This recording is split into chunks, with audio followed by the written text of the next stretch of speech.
Hi friends, English सीखो YouTube channel में आप सभी का स्वागत है। तो अगेन मैं आपके लिए एक बहुत ही छोटी और बहुत ही इंटरेस्टिंग स्टोरी लेकर आई हूँ, जिसे हम इंग्लिश में रीड करेंगे, साथ ही साथ हम इसे हिंदी में ट्रांसलेट करेंगे। सो इस तरह से जब हम रीड करते हैं तो हमारी रीडिंग भी इम्प्रूव होती है और साथ ही साथ हम इंग्लिश को हिंदी में समझकर पढ़ना स्टार्ट कर देते हैं। सो आज की जो हमारी स्टोरी है, इसका नाम है द फुलिश थीफ। फुलिश का मतलब होता है बेवकूफ़, थीफ यानी चोर। ओके, सो बेवकूफ़ चोर। One day, a wealthy man came to Akbar's court in hope to get help from Birbal.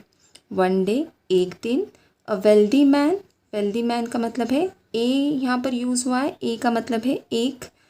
wealthy man धनी आदमी, came to Akbar's court, Akbar's का कोर्ट यानी अकबर का दरबार। ओके, तो एक दिन एक धनी आदमी अकबर के दरबार में आया। इन होप का मतलब होता है आशा। To get help from Birbal, help यानी मदद।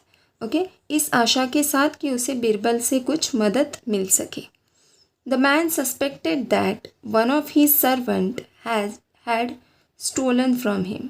द मैन सस्पेक्टेड, जो आदमी था उसे शक था। सस्पेक्टेड मतलब शक होना, कि उसका जो एक नौकर है, सर्वेंट है, उसने उसकी कोई चीज़ चुराई है। ओके, स्टोलन यानी चुराना, फ्रॉम हिम यानी उससे उसकी चीज़ चुराई है। ओके, तो the man suspected that one of his servants had stolen from him. जो आदमी था उसे शक था कि उसके एक नौकर ने उसकी कोई चीज़ चुराई है। The clever Birbal thought of a plan and gave all the merchants servants stick of the same length. The clever Birbal, जो चतुर बिरबल था, थॉट ऑफ अ प्लान, उसे एक प्लान सूझा। एंड गेव ऑल, और गेव ऑल यानी सबको दिया। द मर्चेंट्स सर्वेंट्स मतलब जितने भी जो व्यापारी के नौकर थे उन सबको दिया। क्या दिया? Sticks of the same length. Same length यानी एक ही लंबाई की लकड़ी सारी जो नौकर थे उनको दे दिया।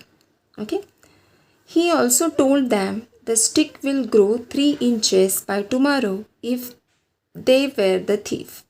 He also told them, उसने यानी बिरबल ने उन्हें ये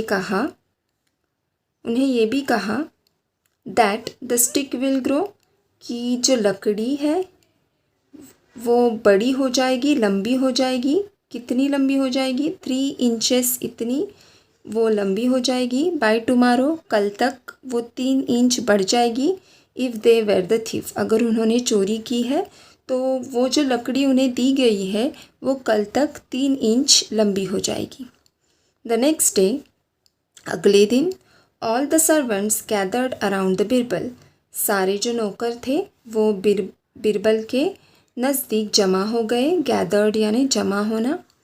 He noticed that one of the servants' stick was 3 inches shorter than the others. He noticed that, उसने देखा, one of the servants' stick, कि एक जो नौकर था उसकी जो लकड़ी थी वो 3 इंच छोटी थी। शॉर्टर यानी छोटी होना। than the others. ओके, मतलब जितने भी नौकर थे उनके कंपैरिजन में जो एक नौकर था उसकी जो लकड़ी थी वो 3 इंच छोटी थी। Birbal immediately understood who was the thief. जो बिरबल था, इमीडिएटली का मतलब होता है तुरंत, अंडरस्टूड यानी समझ आ गया। Who was the thief, thief यानी चोर। चोर कौन था ये बिरबल को तुरंत पता चल गया। ओके, या समझ आ गया। The thief had cut the stick shorter by 3 inches as he thought it would grow 3 inches. Okay, the thief had cut the stick, the thief जो चोर था, हैड कट द स्टिक, उसने लकड़ी को कट कर दिया था। शॉर्टर, ओके, मतलब उसे 3 इंच इतना कम कर दिया था, कट करके वो जो लकड़ी थी उसको। एज ही थॉट, कि उसको ऐसे लगा कि इट वुड ग्रो 3 inches, कि वो जो लकड़ी है वो 3 इंच बढ़ जाएगी। इस डर से उसने वो जो लकड़ी थी उसे 3 इंच छोटा कर दिया था। Because of this, his guilt was proven. Okay, because of this, इसी वजह से his guilt, guilt का मतलब होता है अपराध, वॉज प्रूवन यानी सिद्ध हो गया था, इसी वजह से उसका जो अपराध था वो सिद्ध हो गया था। Because of this his guilt was proven. So moral of the story, ये जो कहानी है इसमें से हमें क्या सीखने को मिला है? The truth will always come out one way और अनदर। द ट्रूथ जो सच्चाई है विल ऑलवेज कम आउट, वो हमेशा बाहर आएगी। वन वे और अनदर, एक या किसी और वजह से वो कभी ना कभी बाहर आ जाएगी। So better to be truthful from the beginning. So better यानी इसीलिए बेहतर है टू बी ट्रूथफुल, कि हम हमेशा सच्चाई की तरफ रहे फ्रॉम द बिगिनिंग, यानी शुरुआत से ही हम सच्चाई का साथ दें, यही हमारे लिए बेहतर है।